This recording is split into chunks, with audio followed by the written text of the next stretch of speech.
네, 안녕하세요. 네. 안녕하세요. 네, 저는 공감에서 일하고 있는 장소연입니다. 네, 오늘은 성소수자 인권을 하려고 하는데요.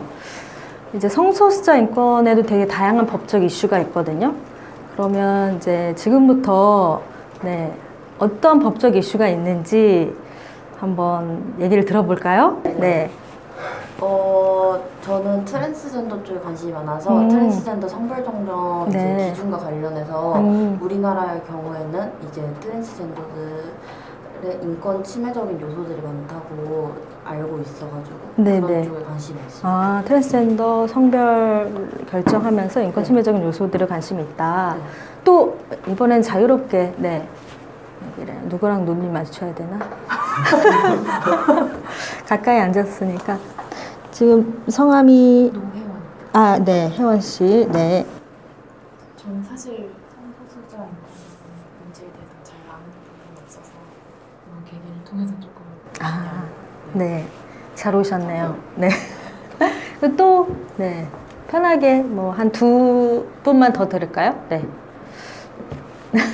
네. 그러니까 네, 수빈 씨 네. 맞죠? 네. 아직까지 동네에서도 동성혼이 아. 금지되고 있어서 그거에 네네. 관련돼서 또 인권 침해적인 부분이 네. 있다고 생각이 네. 또 뭐가 있을까요? 저는 그 예전에 게이 단체인 친구사이라는 단체를 방문한 적이 있는데 아, 네. 거기서 이제 국내 동성애 음. 군형법상 네, 네. 문제가 있었던 네. 걸로 알고 있는데 그런 것들 보면서 약간 동성애에 대한 그런 법적 차별 이슈가 좀 심각하다는 인식을 하고 있는데 좀 많이 보여요. 네네. 사실 중요한 세 가지 이슈를 다 말씀해 주셨어요. 그러니까 성전환자 성별 정정 사건, 또 동성원 이제 뭐 제도 관련한 사건, 또 이제 군형법 추행죄 관련 사건. 군형법 추행죄도 이제 헌법재판소에 벌써 이제 4번째 계류 중인데요. 오늘은 이제 성전환자 성별정정 사건을 중심으로 볼 거예요. 왜냐하면 이제 성전환자 성별정정 사건은 그래도 이제 꽤 한국에서도 법원 판례가 많이 쌓였고, 그래서 오늘은 이제 여러분들이 로스쿨 수습하러 오셨기 때문에 판례를 중심으로 성별정정 사건을 보려고 합니다. 네, 이 시간에는 이제 성전환자 성별정정 사건을 판례를 중심으로 보려고 하는데요. 자, 이제 저를 봐주시고, 네, 성별을 결정하는 기준이 뭔가 좀 질문을 드리려고 하는데요. 채영 씨, 성별을 결정하는 기준, 성별은 어떻게 결정을 할까요? 그러니까 남성, 여성 어떻게 결정이 될까요? 너무 좀 질문이 그런가? 그러면 예를 들면 이제 사실 한국 법제는 여성, 남성 이렇게 성별이 이분법적으로 두 개의 전제로 이제 제도화가 되어 있고 이제 출생 신고를 할 때 이제 생년월일과 함께 그 성별을 이제 기재를 하고 있거든요. 남성, 여성. 그러면은 이제 어떻게 남성인지 알고 어떻게 여성인지 알고 신고를 하느냐. 그 남성과 여성이란 성별은 어떻게 결정이 되느냐에 대한 질문이에요. 사실 이제 거기서부터 이제 출발을 하는 거거든요. 네. 그러니까 특히 법적으로 이걸 어떻게 결정할 것이냐. 네. 편하게. 저는 사실 성소수자에 대해서 많이 관심이 없었는데 네. 지금 떠오르는 생각은 한편으로 생물학적으로 또 한편으로 사회적으로 결정된다는 생각합니다. 네.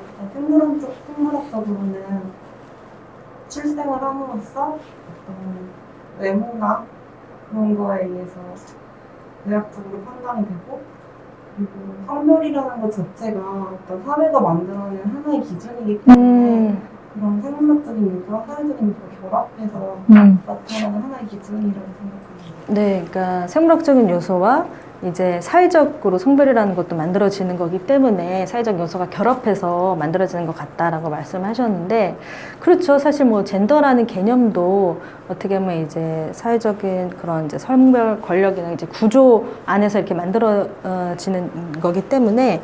그런데 우리 법원에서 법적인 성별 결정 기준에 대해서 예를 들고 있어요. 보면 이제 이렇게 뭐 남성, 이제 여성 이런 이제 이분법적인 이제 성별 결정 기준의 전제 하에서 일단 그 세 가지 요소. 그러니까 보통은 이제 생물학적 요소라고 해서 뭐 성염색체라던가 뭐 호르몬, 성선 이런 이제 또는 이제 내외부 생식기 뭐 이런 요소들이 들어가는 거고, 또 하나는 말씀하신 것처럼 사회적인 요소.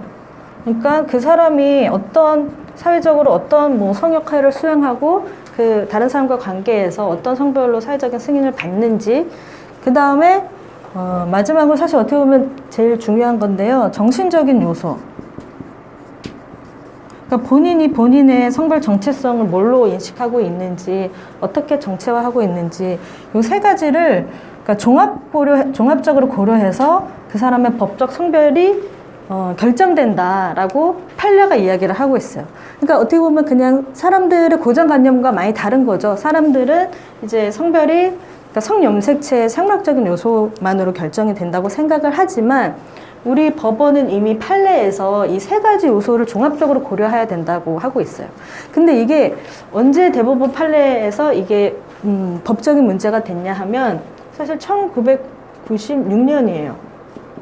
네, 벌써 20년도 더 됐죠. 이 사건은 사실 성전환자 성별정정 사건은 아니었고 이제 강간죄 사건이었어요. 지금은 이제 형법이 개정이 돼서 이제 강간의 피해자가 이제 여성에 제한되진 않잖아요. 이제 사람으로 이제 개정이 됐는데, 사실 이 당시만 해도 그 강간죄의 객체를 부녀라고 했어요. 네, 굉장히 좀 성차별적인 용어인데, 그러니까 여성만 이제 강간죄의 객체의 피해 대상이 됐는데, 이 사건은 이제 트랜스젠더가 이제 강간의 피해자가 됐던 거죠. 그래서 그럼 이게 강간죄냐, 강제추행죄냐가 이제 법적 쟁점이 됐던 거고, 거기서 이제 96년에 이미 대법원이 사람의 성별은 이 세 가지 요소로 결정이 된다라고 했어요. 근데 그 사건에서 결과적으로는 뭐 그분이 이제 사실 성전환 수까지 다 한 트랜스젠더였음에도 불구하고 사실은 그럼에도 불구하고 여성이 아니라고 했어요. 그래서 어쨌든 뭐 강간죄가 유죄가 나진 않고 이제 강제추행으로 결국엔 처벌이 됐던 건데, 아무튼 96년에 이게 이제 법적 쟁점이 됐던 거고요.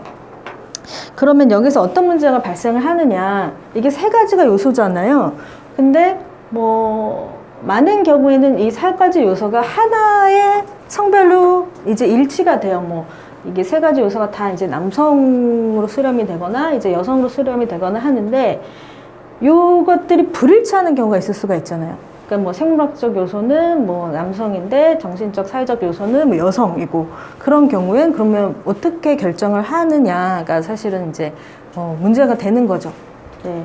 그리고 여기서 또 어떤 문제가 발생을 하냐면, 아까 출생신고 할 때 말씀드렸는데, 출생신고를 할 때를 이제 생각을 해보면, 여러분도 다 이제 태어나자마자 출생신고를 했을 텐데, 누가 출생신고를 하죠? 부모님. 네, 그럼 부모님이 나의 성별을 어떻게 알고 신고를 하시죠? 병원에서. 태어나자마자. 네. 그러니까 그것도 외부 생식기를 보고 남성인지 여성인지 보고 결정을 하는 거잖아요. 그러면 사실 생물학적인 요소만 본 거잖아요. 근데 그럼 정신적 요소, 사회적 요소는 보지 않은 거잖아요. 그러니까 어떤 문제가 발생을 하느냐면, 특히 이제 뭐 정신적 요소, 생물학적 요소 불일치하는 경우, 뭐 대표적으로 이제 트랜스젠더를 이제 생각을 할 수 있는데, 전제를 할 수 있는데, 그런 경우에는 사실 내가 출생신고 될 때 나의 그 성별에 대해서 어떤 이렇게 종합적으로 고려한 게 아니라, 그냥 태어날 때 내가 어떤 뭐 외부 성기를 또는 외부 생식기를 하고 외부 성기의 모양을 하고 있는지에 따라 그냥 결정이 된 거기 때문에, 사실상 나의 성별이 아닌 걸로 이제 기재가 되는 거죠. 그러다 보니 이런 이제 공적인 그런 성별을 공시하는 거에 있어서 이제 불일치가 생기는 거예요. 그러면 이제 이런 경우 어떤 문제들이 발생하느냐, 어떤 문제들이 발생할까요? 네. 본인은 여자라고 생각하는데, 네. 사회적인 공시되어 있는 성별은 남성으로 되거나 네네. 반대의 경우도 네네. 생길 수 있을 것 같아요. 네. 그래서 그쵸, 본인이 정체한 성별이 아니라 이제 뭐 법적으로는 어쨌든 반대성으로 공시가 되고 그렇게 법적으로 인정이 됨으로 인해서 그런 이제 특히 2차 뭐 성징이 나타났을 때 이런 신체적인 위화감 또는 이제 이런 이제 정신적인 이제 어려움을 겪기도 하고요. 또 하나는 이제 법적으로는 이제 저희가 많이 지원하는 사건은 이미 이제 뭐 호르몬도 하고, 그럼 호르몬을 하면 이제 많이 이미 트랜지션이 돼서 이제 신체 외관도 이제 그 본인의 이제 정체성에 맞는 이제 그 성별로 이제 점차 이제 트랜지션 과정을 거치거든요. 그러니까 예를 들면 뭐 메일 투 피메일이라고 하는데 이제 뭐 남성에서 여성으로 이제 그 트랜지션한 이제 트랜스젠더 여성의 경우에는 이미 이제 신체와 외관이나 사회적인 관계에서 이제 여성으로 살아가고 있어요. 그리고 다른 사람들도 여성으로 받아들이고 있고, 근데 아직 법적 성별 정정이 안 되다 보니까 주민등록증에 신분증을 제시해야 될 때마다 또는 본인의 주민등록번호를 제시해야 될 때마다 이제 보통 뭐 1번, 3번 이렇게 그 남성의 성별 표시가 되다 보니까 굉장히 이제 일상생활에서 여러 가지 차별을 겪고 있는 거죠. 그래서 저희가 지원했던 실제 사건에서는 그러니까 한 50대가 되신 분인데 한 번도 투표소에 가지 못했다는 거예요. 그 지역 투표소에는 어쨌든 본인이 이제 같이 살아가는 이웃 뭐 주민들이 올 수도 있고, 근데 보면 선거인 명부에 아마 여러분들은 그냥 무의식적으로 해서 그 인식을 못했을 수도 있지만 성별란이 있어요. 선거인 명부에. 그러니까 이제 뭐 그런 거에서 오는 이제 불안감 또는 이제 또 뭐 기본적으로 뭐 은행 업무를 보거나 병원에 갔을 때 늘 본인이 맞는지 계속 이제 확인을 받아야 되고, 네, 그런 이제 상황들이 있는 거죠. 그래서 사실 이렇게 어떻게 보면 이 법 제도의 흠결 또 미비에서 오는 이제 이런 이제 불이익들인 거잖아요. 그러니까 원래는 법적으로는 이렇게 세 가지 요소를 고려하라고 해놓고서는 출생신고할 때는 이거 싹 무시하고 출생신고가 되다 보니까 필연적으로 이런 그 불일치하는 결과가 발생하고, 그런 그 결과를 그냥 오롯이 그 개인에게 사실 전가하고 개인이 이제 고통을 감수해야 되는 이제 그런 상황입니다. 그럼 이런 상황에서 이제 여러분들은 법적으로 이걸 어떻게 해결해 줄 수 있을까요? 그러니까 법적으로 성별 정정을 해야 되겠죠. 네. 그럼 법적으로 성별 정정을 하기 위해서는 어떻게 할 수 있을까요? 질문을 또 어려운 질문을 드리겠습니다. 성전환자 성별 정정에 관한 법률이 한국에는 있을까요? 없을까요? 성전환자 성별 정정에 관한 법은 없어요. 그럼 한국에서는 성전환자 성별 정정이 될까요? 안 될까요? 되긴 할 것 같다. 된다. 확신을 차서. 네. 되기는 한다. 그 주민등록 번호를 바꿀 수 있다고. 그거를 바꾸는 방식으로. 주민등록 번호를 바꾸는 방식으로. 네. 자기 성별에 대한 법적인 위치를 바꿀 수 있을 것 같아요. 네, 성별에 대한 위치를 바꿀 수 있을 것 같다라고 했는데, 네, 그 결론을 말씀드리면 한국에서 이제 성전환자 성별 정정이 가능합니다. 이제 그런 이제 그 직접적인 법률은 없지만 그 법원 판례는 그 지금의 가족관계 등록법 그리고 그 전에 이제 개정되기 전에 정부 개정되기 전에 호적법에 근거해서 그 법적 성별 정정을 하고 있고요. 근데 어떻게 이 법을 근거로 하느냐 보시면 제가 나눠드린 자료 2페이지를 좀 봐주시면 좋을 것 같은데요.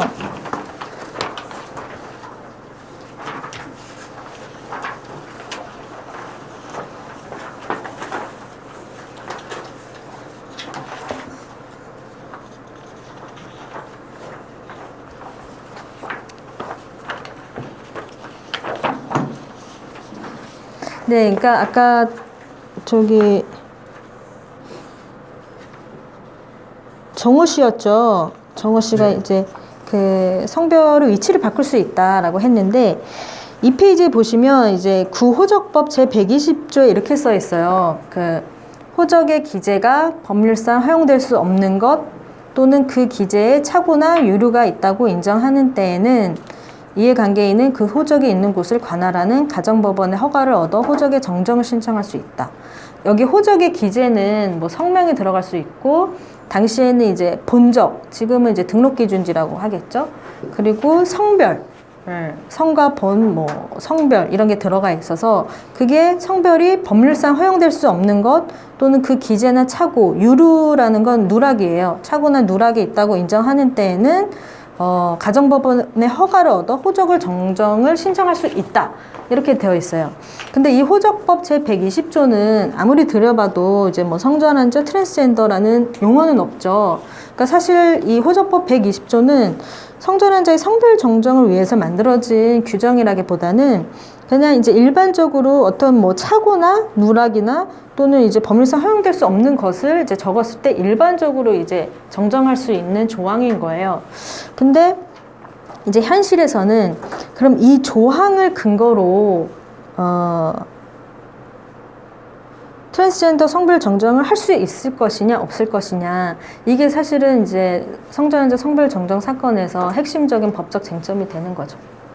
그래서 제가 이 사건을 그 세미나에서 다뤄봤으면 좋겠다고 생각하는 게 이제 여러분들이 법을 현재 공부를 하고 있고 앞으로 이제 법을 해석하고 적용하는 이제 직업을 갖게 될 텐데 이 사건의 판례문들을 보면서 법을 해석함에 있어서 어떤 기준과 가치를 가지고 해석을 할 수 있는가 판사마다 어떻게 다르게 해석을 하고 그 해석에 따라서 어떤 결과가 이렇게 만들어지는가를 좀 같이 보고 싶어서 네, 갖고 왔습니다. 그러면 여러분들은 이 조항을 보고 이제 뭐 의뢰인이 이제 트랜스젠더 당사자가 찾아왔어요. 성별 정정을 하고 싶다. 그러면 이 조항을 가지고 어떻게 주장을 해서 그 법원에 성별 정정을 허가해 달라라고 신청을 할 수 있을 것 같아요? 일단 그 이제 만약에 소송으로 가게 된다면 제가 그 판례가 이미 기본적으로 생물학적 요소, 정신적 요소, 사회적 요소를 통해서 종합적으로 고려해서 한 개인의 성별을 결정해 준다고 하니까 그런 방법을 해주면서 그리고 그 판례 자체가 인정하고 있는 구호적법 120조에 따라서 현재 그 판례가 인정하고 있는 바 그 제 의뢰인은 법률상 허용될 수 없을 정도로 현재 성별과 그 본인이 갖고 있는 종합적인 성별과 그리고 법에서 공시하고 있는 사회적 그런 그 성별이 괴리가 있는 상태이기 때문에 이는 법률상 허용될 수 없는 성적 자기 결정권의 침해이니까 이로 인해서 구호적법을 적용을 해서 성전환자 성별 정정을 인정해주는 데 이런 식으로 주장을 했습니다. 네, 굉장히 좋은 주장이네요. 논리적이고. 네, 또 있을까요?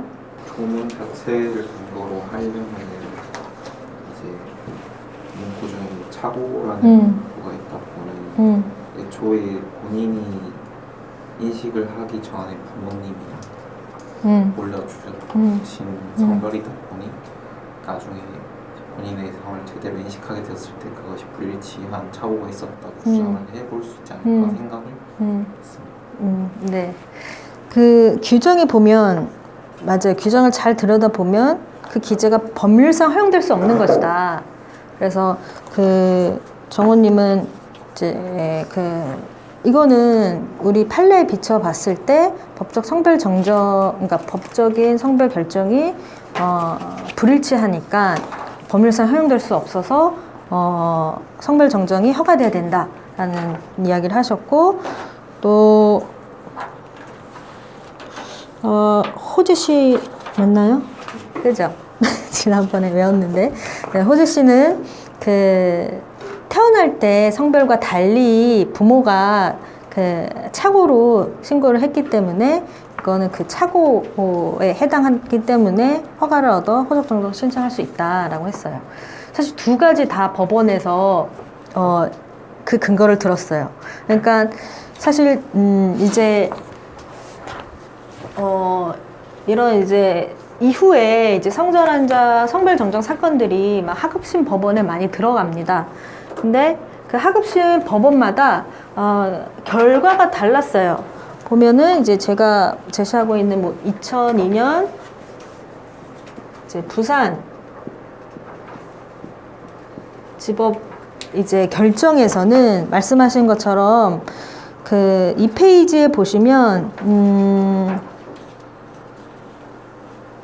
이제 법 제 120조가 들어있고 120조에 이런 이제 그 호적의 정정에 대한 규정이 있는데 문제는 여기서 이 성별의 단순 기재 착오가 아니라 성전환자 환자가 출생 당시 확인 신고된 자신의 성을 외과적 수술을 통하여 반대성으로 전환한 경우에 이를 법률상 용인할 것인가. 이거는 이제 당초 예정하고 있지 아니한 특수한 사안인데 이런 경우에 할 수 있는가라고 보면 가장 바람직한 것은 뭐 특별법을 제정하거나 호적법의 개정을 통하여 관련 조항을 신설하는 것인데 하지만 그런 이제 법률이나 명시적인 조항이 없다는 이유로 그 성전환자들 신청을 배척하고 그들로 하여금 입법 조치가 될 때까지 기다리라고 할 수는 없다라는 게 이제 하급심의 결정이었고 사실 이거는 일반적으로도 조금 늘 염두에 두면 좋을 것 같은 게 이 판사는 그 판결문에서 이렇게 쓰고 있습니다. 그러니까 인간의 문화적 산물인 법령은 언어를 통하여 그 의미 내용이 지시가 되고 본래 인간의 언어는 다의적인 데다가 시대에 따라 변하기도 하는 것이므로 이를 해석하는 자는 여러 가지 의미 가운데 가장 적절한 의미를 선택하고 입법자가 미처 예상하지 못한 새로운 의미를 부여할 필요도 있다. 그래서 법관은 법을 해석 적용함에 있어서 형식적이고 개념적인 자구 해석에 얽매이지 아니하고 그 법이 담보하는 정의가 무엇인가를 헤아려 정의 실현의 방향으로 법의 의미를 부여하여야 한다라고 하고 있어요. 그러니까 사실 이제 뭐 법관이나 뭐 변호사나 검사나 어떠한 뭐 법조 직역에 있을 때 이제 법을 해석하면 할 때 그 법이 담보하는 정의가 뭔지들 이제 성찰을 해야 되고 특히 입법자가 미처 생각하지 못한 이슈들에 사실 소수자 인권 이슈가 굉장히 많잖아요. 뭐 성별 정정 사건도 있고 뭐 동성혼도 있고 이런 경우에 이런 것들을 근데 해석할 때 잘 하기 위해서는 사실 법 해석 그러니까 법 논리뿐만이 아니라 어떻게 보면 인간과 사회에 대한 좀 이해가 깊어야 되지 않을까. 네.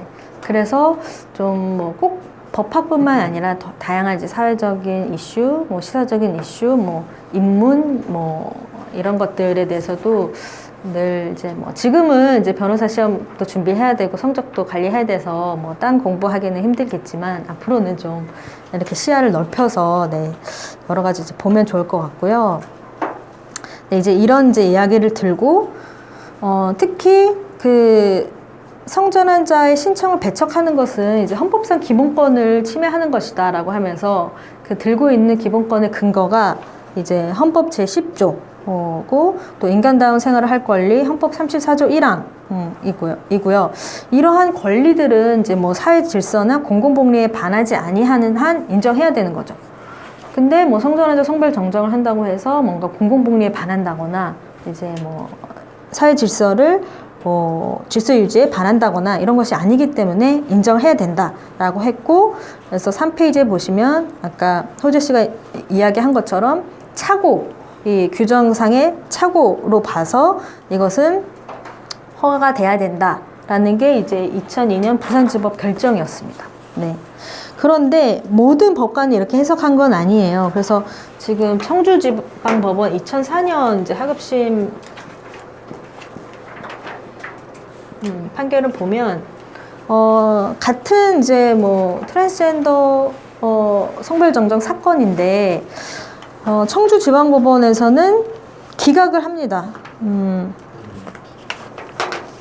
그러면서 그 이후로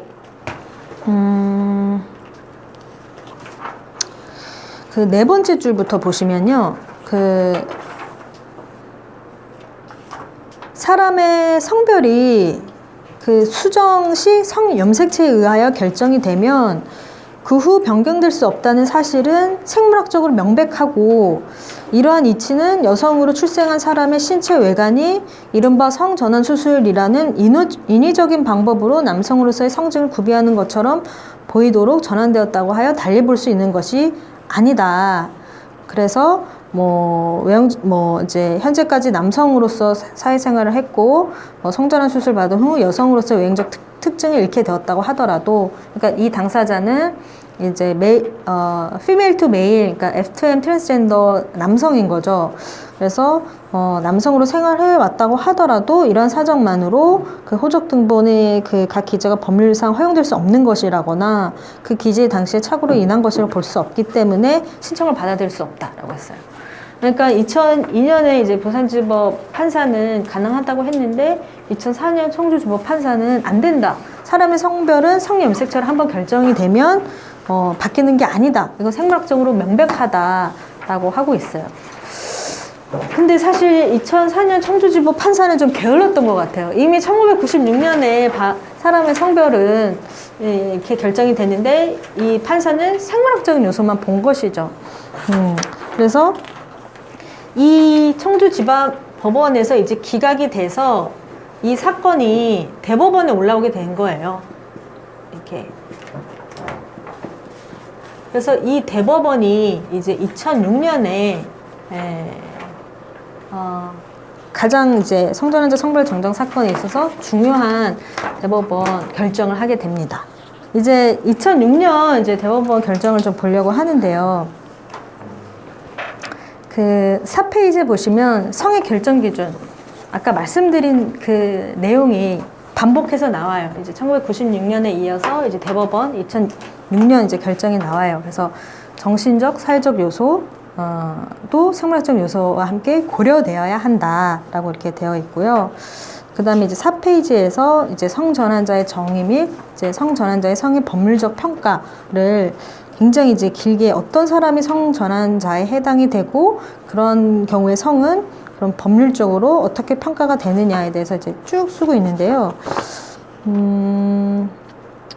4페이지 한번 읽어보시겠어요? 이렇게 속으로. 제가 이걸 다 읽어드리기엔 너무 길어가지고 밑줄 붙인 부분을 읽으시면 돼요. 이 밑줄 친 부분에 해당하면 이제 성전환자에 해당하고 그런 경우에는 이제 법률적인 성으로 평가를 해야 된다라고 하고 있어요.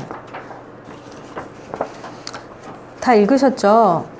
보시면 그러니까 뭐 출생 후에, 그러니까 그 출생 당시에 생물학적 성에 그 일관되게 뭔가 불일치감, 위화감, 혐오감을 갖고 계속 반대의 성에 기속감을 느끼면서 반대의 성으로서의 역할을 수행하고 성기를 포함한 신체 외관 역시 반대의 성으로서 형성하기를 강력하게 원해서 정신과적으로 성전환증의 진단을 받고 상당 기간 전신과적 치료나 호르몬 등을 실시하여도 위 증세가 치유되지 않고 반대의 성에 대한 정신적, 사회적 적응이 이루어짐에 따라 일반적인 의학적 기준에 의하여 성전환 수술을 받고 반대 성으로서 외부 성기를 비롯한 신체를 갖추고 나아가 전환된 신체에 따른 성을 가진 사람으로서 만족감을 느끼고 공고한 성 정체성의 인식 아래 그 성에 맞춘 의복, 두발 등의 외관을 하고 성관계 등 개인적인 영역 등 직업 등 사회적인 영역에서 모두 전환된 성으로서 역할을 수행함으로써 주위 사람들로부터 그 성으로서 인식되고 있으며 전환된 성을 그 사람의 성이라고 보더라도 다른 사람들과의 신분관계에 중대한 변동을 초래하거나 사회 부정적인 영향을 주지 아니하여 사회적으로 허용된다고 볼 수 있다면 이 사람은 전환자라고 할 것이고 그 출생 시와는 달리 전환된 성이 법률적으로도 성전환자의 성이라고 평가받을 수 있을 것이다 라는 거예요. 문장이 엄청 길죠. 네, 우리 판결문들이 그 한 문장 엄청 이제 길게 쓰는 그런 관행이 있었는데 요즘은 좀 이렇게 끊어친다고 합니다. 근데 여기서 중요한 건 어쨌든 어떤 사람을 이제 성전환자라고 보느냐인데 이걸 읽으면서 여러분들은 어떤 생각이 들었어요? 좀 판례를 예전에 봤어요. 지금 다시 봤는데 되게 뭔가 사회적으로 진보해 보이지만 되게 구시대적인 그런 사고들이 되게 보이는 것 같아요. 예를 들어서 뭐 정신과적으로 성전환증의 진단을 받고 그리고 뭐 증세가 치유되지 않는다는 그 표현이 뭔가 성전환자에 대한 시선 자체가 뭔가 약간 일종의 질병? 약간 이런 식으로 바라보는 것 같고 또한 그 개인의 성이라는 것은 결국 개인이 선택하는 것이고 그 사람의 성별이 바뀐다고 해서 어떤 사회에 지장을 주거나 다른 사람한테 피해를 입히는 게 전혀 없는데 그냥 그 사람은 계속 존재하고 성별만 바뀔 뿐인데 여기 보면은 이 인정하는 요건에서 뭐 다른 사람들과의 신분관계에 중대한 변동이나 뭐 사회의 부정적인 영향 이렇게 하는 걸 보면 뭔가 그 개인을 인정하는 게 아니라 그 사회의 틀 속에서의 또 그렇게 바라보는 것 같아서 개인적으로 불쾌하네요. 네, 굉장히 중요한 지적을 해주셨어요. 그러니까 마치, 그러니까 사실 사람의 성별을 결정하는 데 있어서 사실 정신적 요소, 본인이 어떤 성별 정체성을 갖고 있는가, 또 본인이 인식하는 성이 어떤가를 어떻게 보면 가장 중요하게 고려해야 하는 게 인권적 관점에서 맞는데, 사실 이 판결문에서는 물론 이제 성전환자의 성별 정정을 허가하는 것 자체 결론에 있어서는 진보적이라고 할 수 있지만 꼭 성전환자의 정신과적으로 성전환증의 진단을 받아야 되고, 또 말씀하신 것처럼 마치 뭔가 정신과적인 치료, 호르몬 치료를 실시하여도 증세가 치유되지 않는다. 마치 어떤 이 트랜스젠더라는 사실이 하나의 질병인 것처럼 굉장히 병리적으로 보고 있다는 좀 문제가 있고, 또 하나는 또 중요하게 요소한 게 그 사실 성별 정체성이라는 것은 개인의 가장 중요한 자아 정체성인데, 그냥 그것보다는 사회적인 관계에서의 그런 어떠한 부정적인 영향을 주지 않아야 된다. 사회적으로 허용되는 범위에 있어야 된다라고 어쨌든 평가하고 있는 부분이 사실은 좀 이제 문제적이다라고 이제 볼 수가 있는 것이죠. 이제 정확하게 이제 이야기를 했고요. 이 이후에는 그럼 이 규정에 대해서 좀 더 구체적으로 그 대법원에서는 이 2006년 이제 판례를 이제 기초로 해가지고 그 성전환자 성별 변경에 관한 이제 대법원 예규 지침을 만들어요. 거기에 이제 참고사항으로 이런 것들을 하나하나 이렇게 잘라서 이제 약간 참고사항으로 조사사항으로 하고 있는데 이 정도로 마무리하겠습니다.